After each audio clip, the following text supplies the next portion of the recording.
Welcome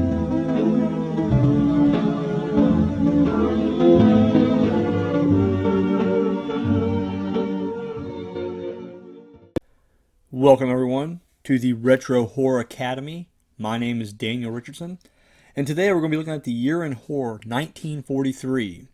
We got 10 horror films from the year that we'll be ranking, awarding the top 3 with the Golden, Silver, and Bronze Skull Award.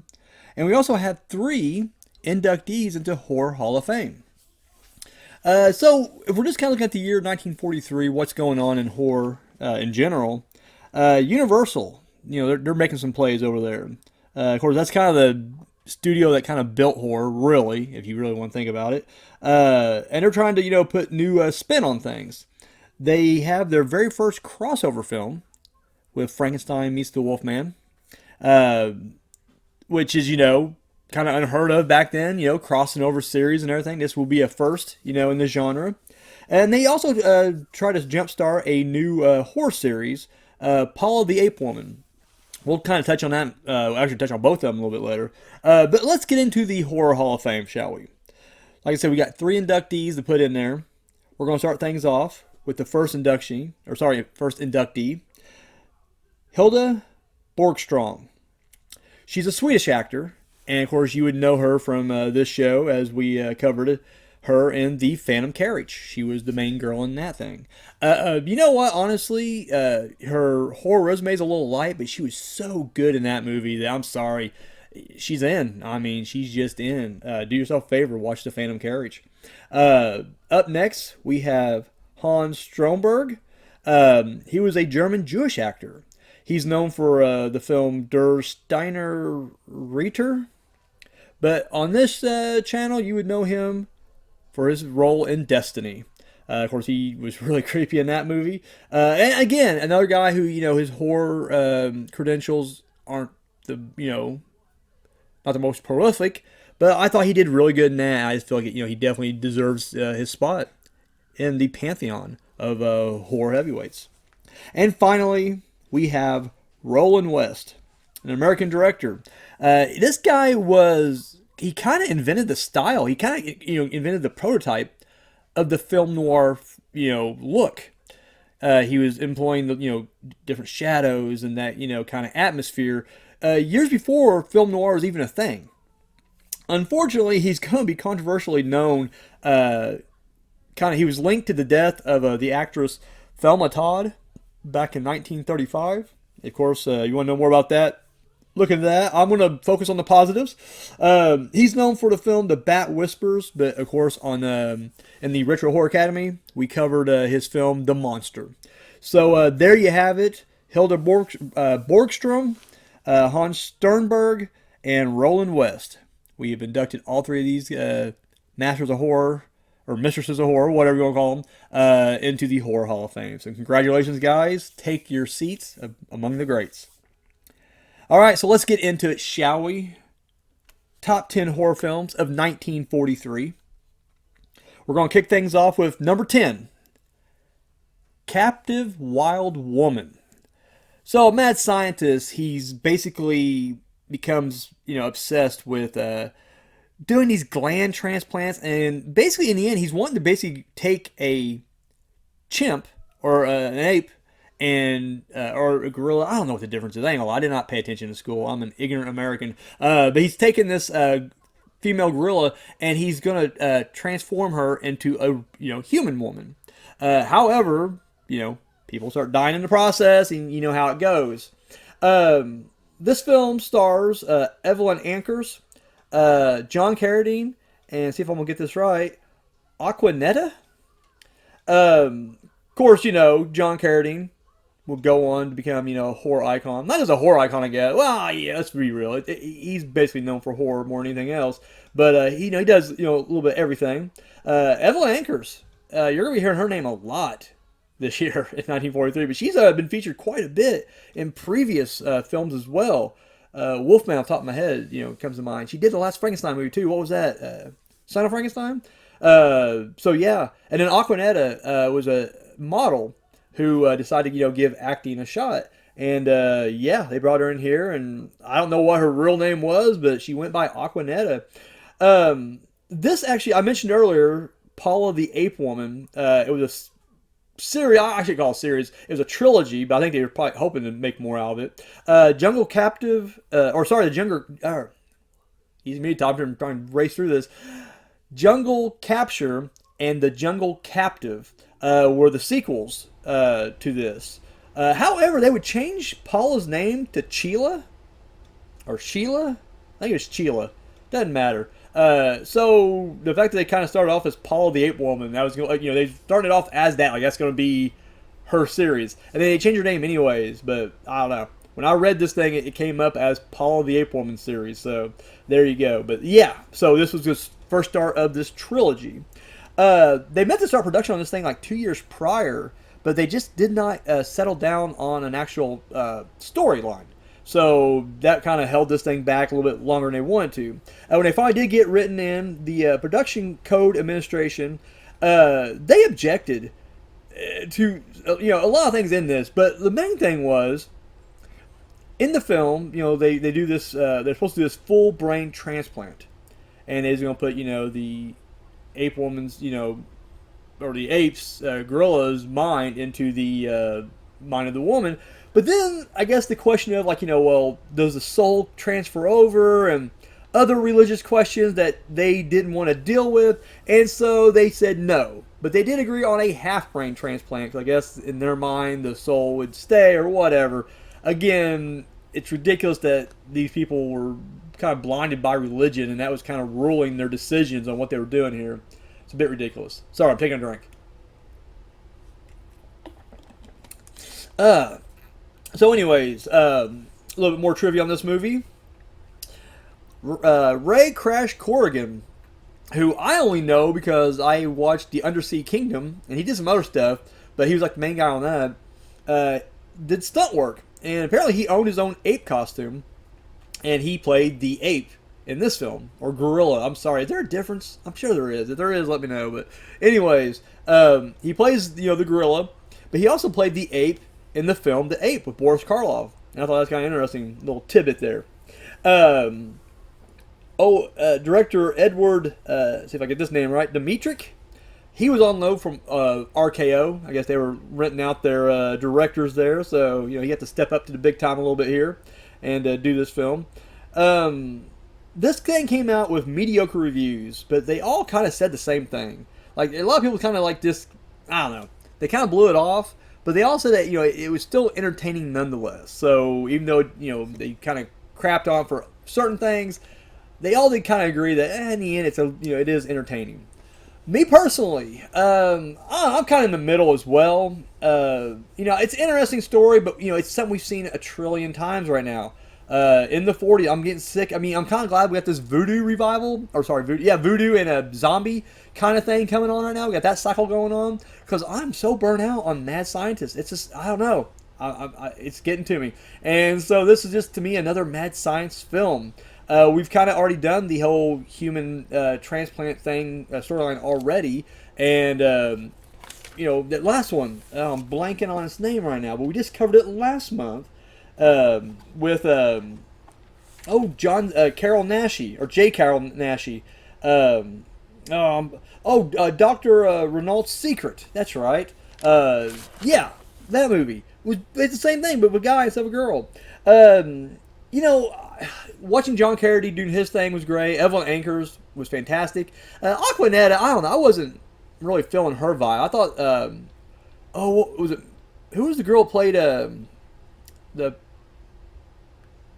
Panther Woman on the Island of Lost Souls? Like, I thought she was a great, you can tell her trying to cash in on that, because she was kind of the same thing. They have like a big casting call. They kind of brought her in, and she was revealed like she's the this Panther Woman, and she was mysterious. No one knew much about her, and that's the same thing with this Aquanetta. No one really knew a lot about her, but I kind of feel like the other girl did better than Aquanetta. But again, Evelyn Ankers did really good. John Carradine does really good. So, I mean, you got that going for it. I feel like they show too much of the circus act. And I get it. It's the same issue I have with a lot of movies from this era when they just go into, like, opera houses or people are singing. Like, these early films with sound, you're seeing things you've never seen before. You're experiencing things you've never seen before. So if if you've never been to an opera house, or maybe you're a fan, you're seeing that medium kind of cross over.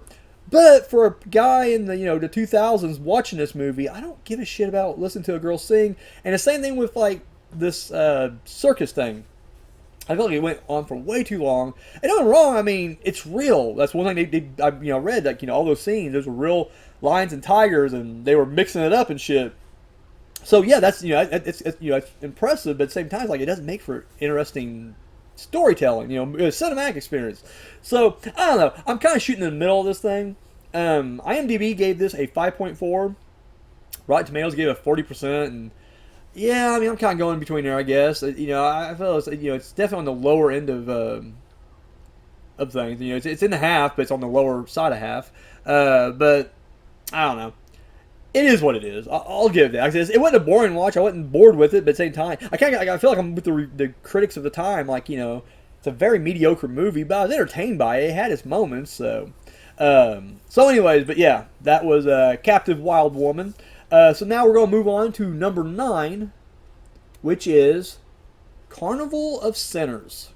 So this guy buys a severed hand. He buys it for like a nickel. And it's promised that it will give him everything he could possibly want. He's a painter. And so, it gives him, the girl. It gives him the money, the prestige, the fame. However, turns out this thing belongs to the devil. And, of course, he's coming to, collect his toll, if you will. This is a French film. When it opened up, it got mixed reviews, which is crazy to me. I actually really liked this movie. I thought it reminded me of like an old like Twilight Zone episode. It was just, I don't know. It unfolded perfectly. Wasn't too predictable. Like I didn't really know where it was going. Like what was great was it had this real sense of urgency because this hand's been around for a long time. There's been a ton of people who have come across it and used its power, and they're all told ahead of time, the curse that comes with it. And what it is, you buy it, but you have to sell it at like a fraction of the cost. I can't remember exactly what it is, but it's basically a fraction of it. And you got to do it at a certain time, and if you don't do it by a certain amount of time, like the price keeps going up on you. And so you got to do it before, and if you don't get it before you die, and then your soul is going to belong to Satan, and you'll be tortured for eternity. Unfortunately, he's like the last guy in line, so he buys it for like a nickel, but there's nothing less than that. He can't give it away. So basically, he has one chance to sell it back, and that's it. You can sell it back, but for every day you wait, the price keeps doubling on you. Well, initially he's all like, "No, I want to hang on to this a little bit longer." Well, then the price gets too high, and he can't pay it back, and now he's trying to get away from Satan. Sorry, taking another drink. My mouth is dry as hell today. No, I really dug this movie. I love the atmosphere. I love the vibe of it. Like I said, it had a sense of urgency. You're rooting for this guy because you kind of feel bad for him. I don't know. I dug it. IMDb has it ranked at a 7.4. And, I'll go higher than that. I'll give it like a solid 8 out of 10 if I could. I mean, I don't know. Damn good movie. I would highly recommend that. Carnival of Sinners. So now we're going to move on to number 8. At number 8, we have The Seventh Victim. This woman goes to New York City. She's trying to find her sister. And along the way, she kind of stumbles onto this satanic cult. And she realizes that they may have had something to do with her sister's disappearance. This was, I don't know. I've read 2 different sources that gave 2 different things. Most people are saying it's a sequel of sorts or a spinoff to the Cat People. I've read someone say it's a prequel because the Tom Conway character, he dies in Cat People and he's alive here. I just kind of took it as, turns out he didn't die and he survived after all because he's talking about, like he's referencing the Cat People situation. You can't do that before. He's not psychic, so I don't know. Anyway, because, we all know the story. I mentioned it last time when I covered the Cat People that he was killed in that movie, but the Cat People was very successful. And they wanted to tie it into this movie. And so since the same actor was playing, they changed the actor's name and just gave him that name. And then literally oh, threw in that line, just kind of talking about, that mad woman that he was, it was his patient at one point, and so that was the whole thing right there. And so yeah, that's I'm saying it's a sequel. That's why I'm gonna stick on that. As I'm reading through this thing, they talk about there's lots of themes in this thing that run throughout, such as nihilism and homoeroticism. Of course, there's I didn't pick up a lot of the homoeroticism at all, but the only thing that was kind of like the same sex kind of coupling was the sister, the one that goes missing, who's kind of tied up with this satanic cult. Her friend's in there, and yeah, I guess there's it kind of implies that maybe they're more than just friends. But that's really it. So they kind of say it's like an overrunning theme of the movie. It's like, well, not really. It's a part of it, but I wouldn't call it a theme. Nihilism a little bit more. Again, they kind of just casually throw around like suicide like it's no big deal, and I don't know, this sense of dread throughout kind of has that same nihilistic vibe to it. Like nothing matters in this city. I don't know. I see that. However, a lot of people kind of contribute that these themes kind of led to the low box office numbers for this film, which is pretty crazy to think of. But again, this is the same time when it was blasphemous to do a full brain transplant in the movie, so who knows. The script was apparently rewritten several times. I guess Val Lewton, the producer, who, again, we're kind of in his era right now. He just kicked things off with Cat People, and now we're going full board with a couple. You got two movies on this top 10. This is the first one, but I guess he rewrote it several times, not really digging the original plot of it. However, bad box office and bad audience reviews or whatever, word of mouth, was so bad on this movie, it actually forced Val Lewton to scrap two projects of his that were coming up. Like, he had to completely get rid of them. I guess the studio just didn't have faith in him or whatever. Another thing that's kind of attributed to this movie's wonkiness, which again I didn't notice. I will say it did feel like it ended abruptly, but I guess there were several scenes cut from this movie, with the ending being one of them. Now, the ending did seem abrupt, but I didn't really notice it throughout the rest of the film, but again, who knows. Anyways, this thing got mixed reviews when it was released, but this thing actually got picked up more. Whereas I think Cat People is referred to as the better film of the two, Cat People is still not 100% by people. I don't know, even today's reviews, people are like, it's too melodramatic or whatever. Whereas this one, it seemed like a lot of people kind of jumped on board as as time has gone on. A bit of a kind of a sad side cliff note here. The actor Erford Gage, yeah, he played Jason. He was the poet in the movie. He joined the army when this film came out, and he was actually killed 2 years later. Killed in action, which is pretty fucking crazy to think about. But yeah, he served his country, and it did not serve him back. And of course, one thing a lot of people talk about today is how there's a lot of elements that was used in Rosemary's Baby that are very similar to what's in this movie, and we'll touch on that in a minute. Apparently, the guy who wrote this, DeWitt Bodine, he knew a group of Satanists in New York around this time, and kind of based a lot of the stuff off of what he was talking to them about, which is kind of crazy to think about as well. I've been seeing some movies come out lately where they talk about all these kind of people who were into the occult, like Hollywood types, back in the 20s and 30s. And it's just that's so crazy to think about, but it's I don't know.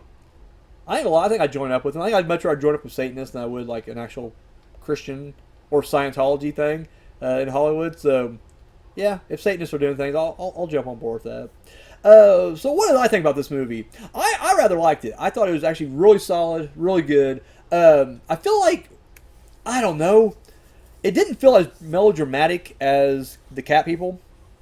That helped. But this also had a very film noir vibe to it.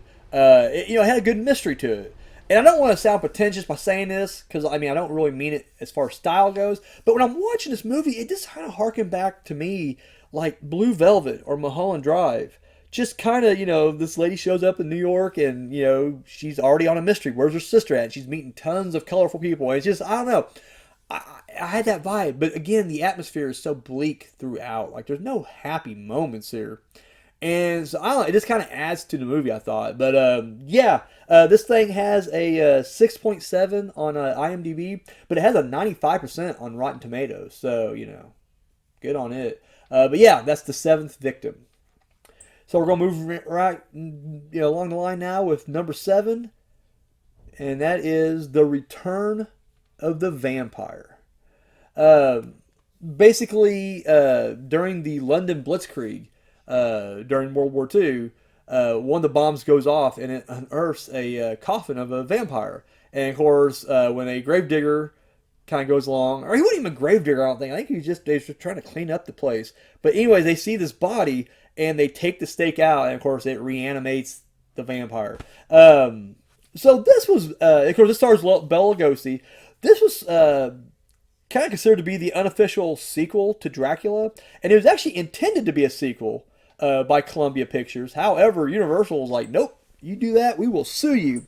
So they actually had to change a lot of the character names and whatever to distance itself from this. And I only read that they changed the names, but they had to change the story too, because it never felt like I was watching a sequel to Dracula. Like even looking back, I was like, I don't get that.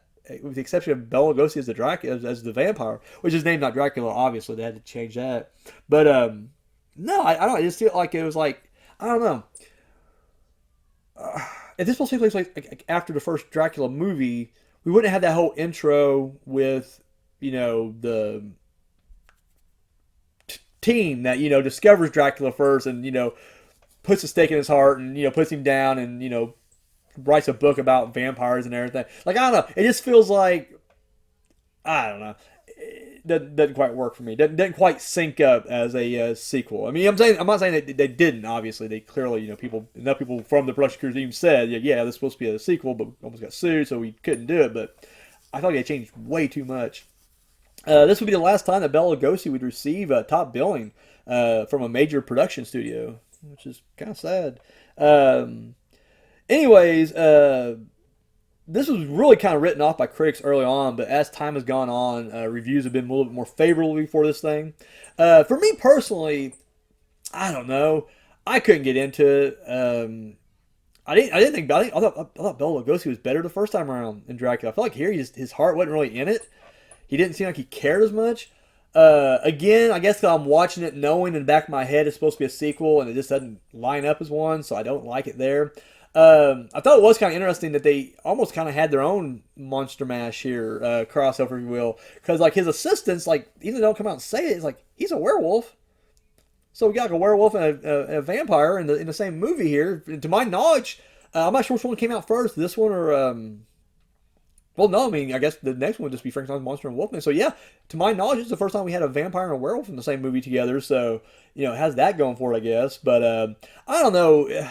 It's just kind of plotting, and I couldn't really get into the story, and I didn't like the characters. Like, I don't know. I wasn't big on it. That's just me personally.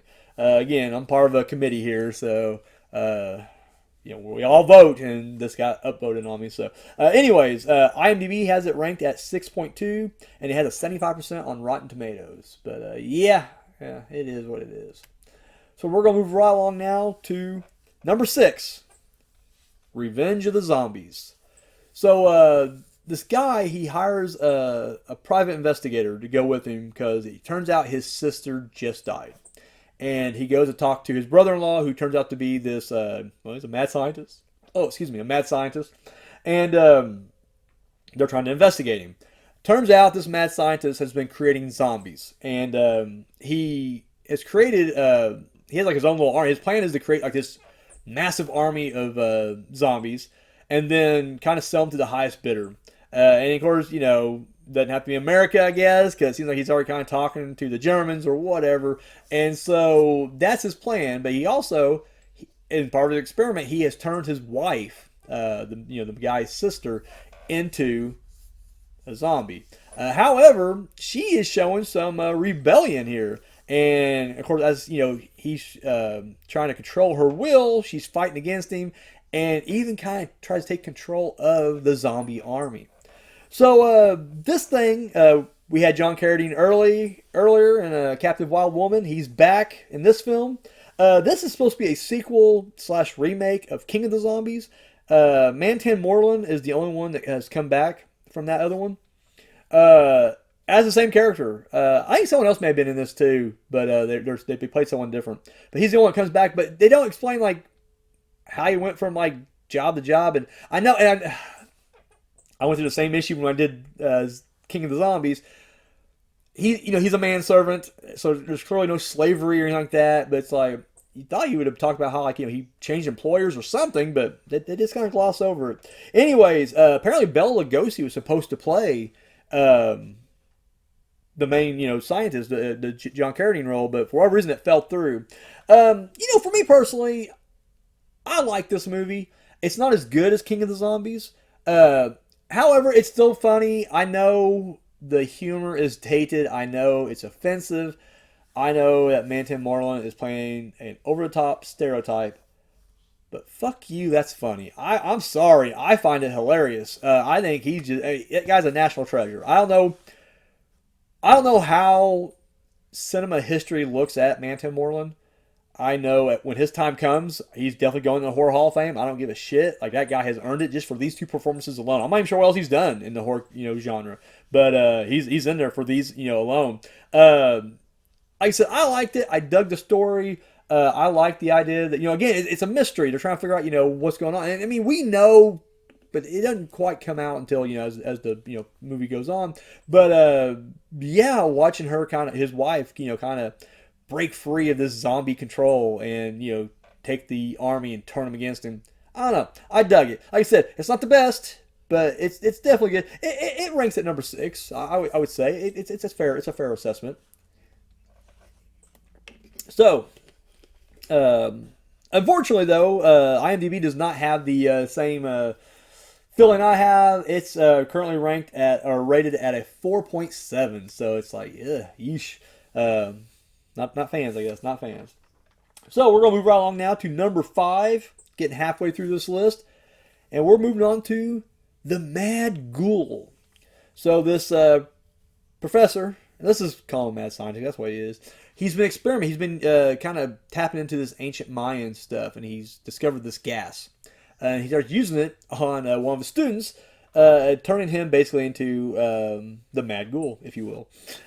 So this one has some recognizable names. Even though I can't pronounce his first dude's name, Turhan Bey. He was in the Mummy movies, the Mummy series. Evelyn Eckers, and of course George Zuko as the mad scientist here. This was solely made just to support Son of Dracula in the double features. I think it's funny. They're just like, we need a movie to support, Dracula, Son of Dracula. You got anything? No, just throw something together. We got it. It's no problem. Jack Pierce did the makeup of the Mad Ghoul here, which I think, looks pretty effective. Of course, not as elaborate as, his other makeup work, but still decent. Apparently, at some point, there was going to be a film called Chamber of Horrors. And the idea was going to be they was going to take characters from the Invisible Man, the Mummy, the Mad Ghoul, and other monsters. And it was going to basically be, a monster mash before they actually started doing it with, the House of Dracula and Frankenstein meets the Wolfman, all that stuff. So that was going to be the plan. However, it just never materialized. Now, I'm not sure why it didn't materialize, but I think it's interesting that the Mad Ghoul is on the list. Like, when you talk about, the different Universal monsters. Obviously, Dracula, Frankenstein's monster, the Mummy, the Wolfman, Creature from Black Lagoon, Invisible Man gets thrown in there. Occasionally you'll hear like someone kind of throw Phantom of the Opera in the same list, which I never do because I feel like he kind of came out before those guys, but whatever. However, the fact that they actually had the Mad Ghoul on that list really surprises me. Like, almost like they had high hope that this is going to be like a reoccurring character or something. I don't know. But, because again, they call him the Ghoul. It was basically a zombie. Let's call it what it was. He was a zombie. Which was, in vogue at the time. This thing came out to some mixed up bad reviews, so that may have been part of the reason why they scrapped it. But I'm like, I don't know. He could have been a background character for the Invisible Man or the Mummy. I kind of felt like the Mummy never got mixed up in the crossover stuff. They always did everybody else, but not them.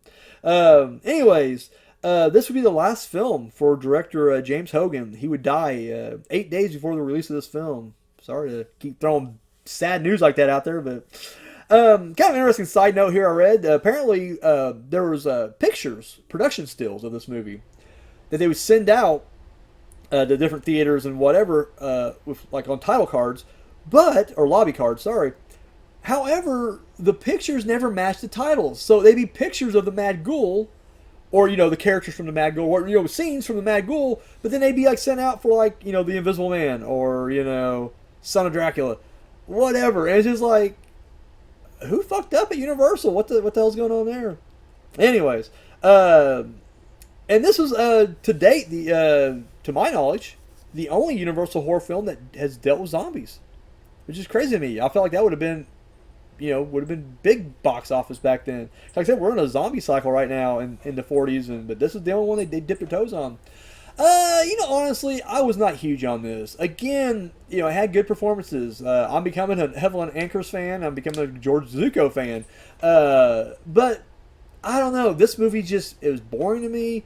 I never liked the main girl because she was, she wasn't stepping out on her boyfriend, but she kind of was. Like, she was clearly done with him, but didn't have the heart to tell him. And then he becomes a ghoul, and it's just like, damn, like, I don't know. He was just like cursed character from the beginning. At least the Wolfman gets a bit of redemption in his, series. This guy doesn't. Like, this guy just, I don't know. He just shits the bed completely. So yeah, I don't know. Wasn't huge on it. It's got a 5.8 currently on IMDb, so it's kind of that lower end stuff. I would probably sunk this a little bit lower. I don't know. I was just not huge on it. That's just me. So anyway, that was number 4, the Mad Ghoul. Or sorry, that was number 5, the Mad Ghoul. We move on to number 4 with a film called I Walked with a Zombie. Basically, this nurse takes over as she's taking care of this sugar plantation owner, his wife, who's been acting very strange on this Caribbean island. So this movie was actually based on a newspaper article. Now, the article didn't deal with zombies or anything like that. It was basically talking about the poverty area and the voodoo customs on this Caribbean island. And so they decided to turn this into a movie.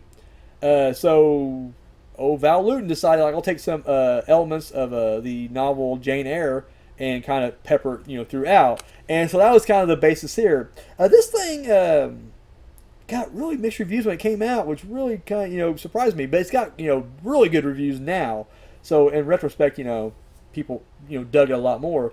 Of course, we talk about themes with the last Val Lewton movie. The themes that kind of run throughout this one is themes of slavery, racism, voodoo. And that's all pretty valid in this one, actually. I mean, that's exactly what we're dealing with here. You know what, though? I love this movie. This is a film I've been wanting to see for a long time. I remember the image of that zombie, the really the only zombie in the movie. The image of him standing like out in this field as you're trying to make your way to the voodoo temple, if you will, and he's so creepy. And I don't know, I just never got around to watching this movie for whatever reason. I remember I had the title mixed up too, because I thought whenever I went back to watch The Walking Dead, the Boris Karloff film, I thought that was this movie, and I was very disappointed that it wasn't. So I finally got around to watching this, and I was a little scared off by Val Lewton just because at that point when I watched this, I've only seen the Cat People, so I was already just like, this guy, he's very overrated. But no, this movie is just spot fucking on. There's real moments of like horror and terror in this thing, like when the nurse, the main lady, is taking the wife and she's walking her to this field, and before she goes to the temple, they pin this cloth to her chest, and it's like a voodoo passage. You got the little cloth on you, you'll be fine, but if you don't, supposedly the zombie will get you and take you away or whatever, will bar you from going in there. And the scene leading up to that, it's so tense. And as she's walking, she walks through like some brush, and it gets caught on the bushes, and it takes her and she doesn't realize it, but we do. And it's like, oh shit, this is not good. And then of course when we see the zombie, I can't do this justice. You got to go look at stills of this movie. Oh, he's so creepy. He's so fucking creepy. No, I mean, I don't know. Much like The Seventh Victim, there's just a feeling of dread that just permeates throughout this whole movie. Like, you keep hearing the drums, and everyone's just in a dour mood, and just, I don't know. And it's just, I don't know. It's perfect atmosphere. I can't explain it any better than that. Yeah, highly recommended. If it was up to me, this would be the Golden Skull Award. I Walked with a Zombie. There you have it. Currently has a 7.0 on IMDb and an 85% on Rotten Tomatoes. And yeah, I'll agree with that. I'd probably give it a higher IMDb rating. I'd get like an 8, 8.5, something like that. But anyway, so yeah, that was I Walked with a Zombie. So we're moving on to number 3. And the recipient of the Bronze Skull Award, I am, of course, talking about the Ape Man. Mad scientist turns himself into a half ape, half man creature, and now he's trying to find a cure. This is a Bela Lugosi film that he did for Monogram Pictures. This would spawn a sequel that was completely unrelated, like just an in-name only sequel called Return of the Ape Man a year later. But this thing came out to negative reviews. However, it was a box office success, which not a lot of movies we've been talking about tonight can boast that. So, good on them. Honestly, I wasn't as huge on this movie. I don't know. Again, it's the same goddamn movie. We just watched The Ape. And that was high, too. I don't know, a lot of Ape fans on this in the Retro Horror Academy, I guess. A lot of Ape and a lot of Mad Science fans, so you get these, like, crossover movies. Look out. I don't know. I mean, Bela Lugosi's great. He's a little over top, but it works good for him. The ape looks fun. The creature. I love that, he's half man, half ape. He has like an ape assistant as well. Found that kind of funny. But I don't know. Overall, it's just, I don't know. This is very middle of the road. This definitely should not be getting Bronze Skull, in my opinion. But again, that's just me. But yeah, this thing currently has a 4.4 on IMDb, if that tells you anything. So, moving on. We're going to go to our number 2 film. And this is the winner of the Silver Skull Award. I am, of course, referring to Son of Dracula. So this woman, here in South, I shouldn't say South America, Southern America, up here in North America, in the U.S., but in the South. And anyway, she dreams of just living forever, and she ends up befriending Count Alucard and invites him into the mansion. And of course, what happens? It just basically affects every single person in this girl's life, because Alucard spelled backwards is Dracula. Anyways, so this is Lon Chaney Jr. and Evelyn Ankers yet again. Good on you, girl, dominating the 40s here. This is the third in the Dracula series, and this was a box office success. However, and apparently this was only really made because at this point, Universal is just having such success with this horror comeback, in the late 30s, early 40s. And so now we're just trying to stamp, all of our properties on anything and pump them out. The sausage factory, if you will, of horror films. And that's, what happened here. So the Mummy director, and this guy's been writing a lot of these films. Kurt, I'm going to butcher his last name, Sidomak. He wrote the first draft of the script. And that won't be the last time we talk about him tonight. This was the most successful horror or sci-fi film of the year, which is saying a lot. It did get mixed reviews, though, when it came out. However, it does boast the first film to ever feature a man-to-bat transformation on screen. All the other ones happened off-screen, so this is the first time we actually see the goods in the movie. And it's the only time that Lon Chaney Jr. plays a vampire, which I was kind of shocked to read that. So what do I think about this? I thought it was a decent enough sequel. It is what it is. I don't think it's nearly good as The Daughter of Dracula, or Dracula for that matter. Either version, the Spanish or the English language one. But no, I mean, it's still very solid. My thing is, and a lot of people are like, I've read so many different things. Like, I interpreted it as this was not really the son of Dracula. This winds up being Dracula himself. Some people have, said that no, it's the son of Dracula. Some people have even said like, well, it's just a standalone, vampire himself. It's just, the name is an allusion to, whatever. I don't know. To me, when I watched it, I just thought this was like, oh, it's just Dracula Return. Like, this is the Dracula character. Apparently, he didn't die. You can just pull the stake out of his heart and he'll pop back up in London, like in fucking Return of the Vampire. So, I don't know. But I thought Lon Chaney Jr. did, decent as Dracula. Again, it's kind of hard to, fill those shoes, but I thought he did a fantastic job. I don't know. It was all right. I liked it. I'll give it the old thumbs up. This thing currently has a 6.1 on IMDb and a 6.0 on Rotten Tomatoes. So there you go. That is Son of Dracula. So that means we only got one movie left. What movie was the #1 horror film of 1943 and winner of the Golden Skull Award? I'm talking about Frankenstein meets the Wolfman. So basically the Wolfman comes back and he's looking for a cure. And he ends up meeting, guess what, mad scientist, who says that not only can he, he can cure his, what do you call that, lycanthropancy? Lycanthropancy?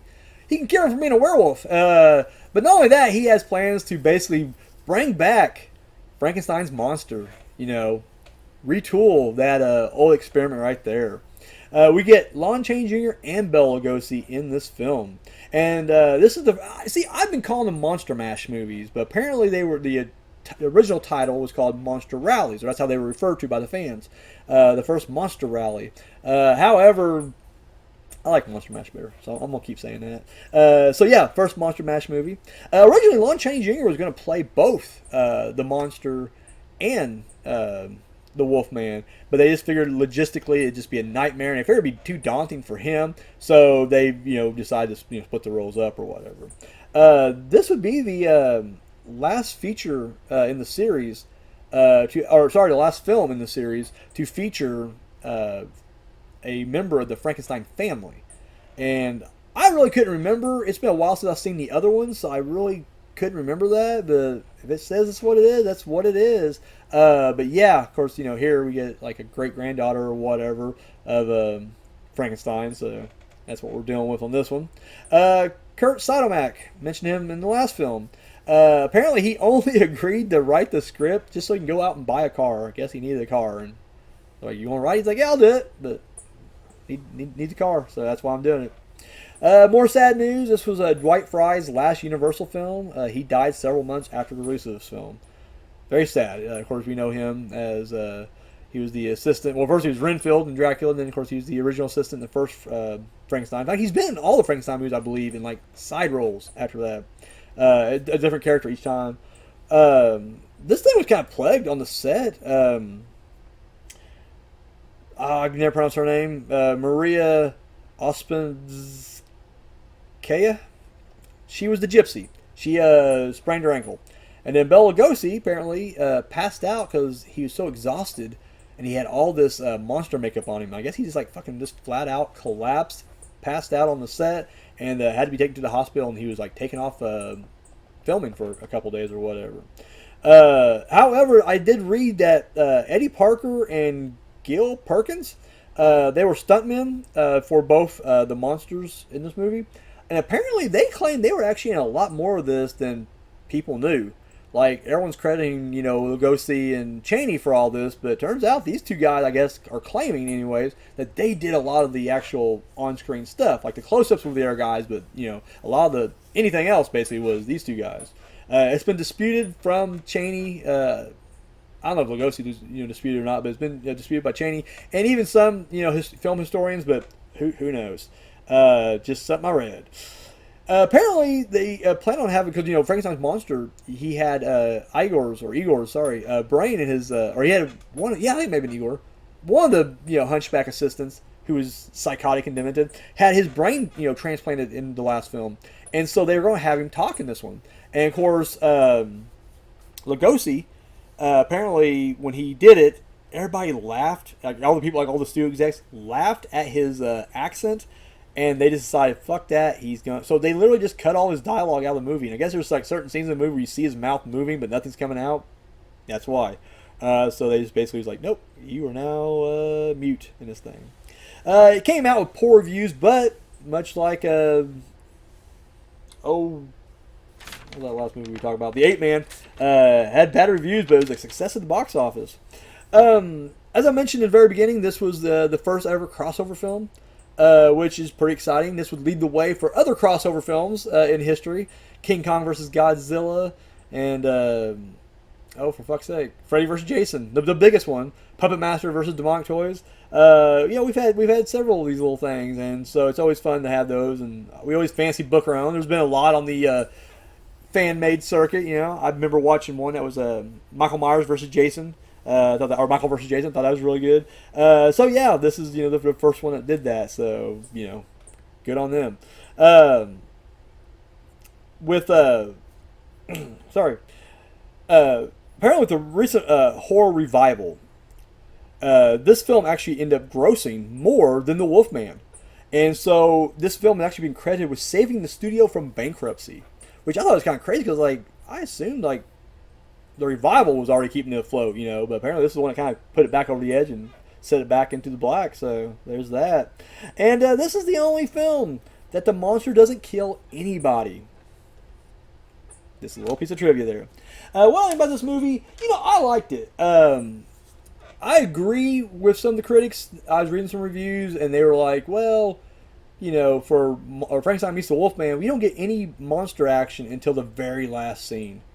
Well, I agree, but I felt like the anticipation was so good, and I thought the rest of the story was decent as well, that, I don't know, it was like an Alien, when you don't see the alien for the first 45 minutes of the movie. But it's not a bad thing. You're building up the rest of the story, and so I feel like this was kind of the same thing. It was just I don't know. I love the storyline. And then when you do get the payoff, when they do finally clash, it's a thing of beauty. It really is. I don't know. I really dug it. I was a fan of this movie, but again, that's just me personally.